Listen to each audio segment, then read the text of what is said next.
وتضبط العاصمة الإسبانية مدريد عقارب الساعة هذا السبت على توقيت الدربي بين الريال وأتلتيكو مدريد، قمة تسعى تشكيلة زيدان إلى حسمها للتشبث بصدارة الليغا والتفكير بعدها في قمة أخرى يوم الأربعاء المقبل أمام بايرن ميونخ في دوري الأبطال الأوروبي.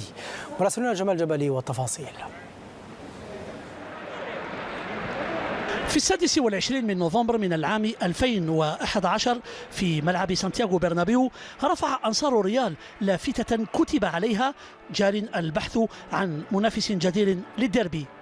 كانت وقتها قد مرت 12 سنة على آخر فوز الأتلتي الذي انتفض وثأر لنفسه بانتزاع كأس الملك من جاره في النهائي الذي احتضنه ملعب سانتياغو برنابيو بعد 538 يوما بالضبط من ذلك التاريخ، حيث أصبح الأتلتي المنافس الجدير الذي كان يطالب به أنصار الريال، لو بل أصبح ندا له.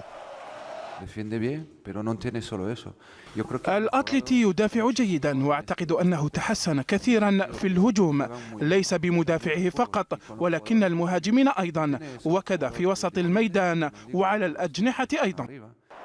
لكن يبقى الريال صاحب الأفضلية، فهو وإن فاز في 7 مباريات وخسر 7 وتعادل في 7 أخرى، إلا أنه فاز في نهائي لشبونة وميلان بكأسيه الأوروبيتين 10 و11، وهو لا شك اليوم سيسعى للظفر بالنقاط 3 التي يحتاجها أكثر من منافسه، إضافة إلى أن الفوز بالديربي لوحده حافز فوق كل الحوافز.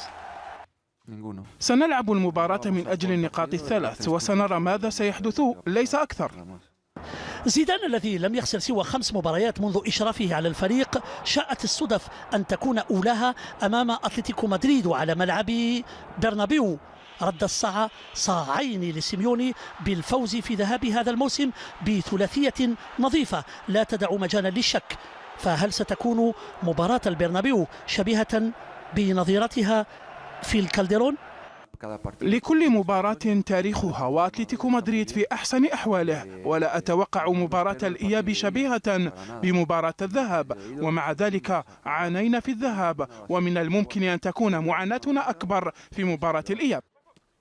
الريال يحتاج إلى النقاط 3، فهي مباراة لا تقبل القسمة على 2 بالنسبة له، مباراة يريد الريال احتمالاتها الفوز ثم الفوز ثم الفوز. جمال جبلي، بي سبورتس، مدريد.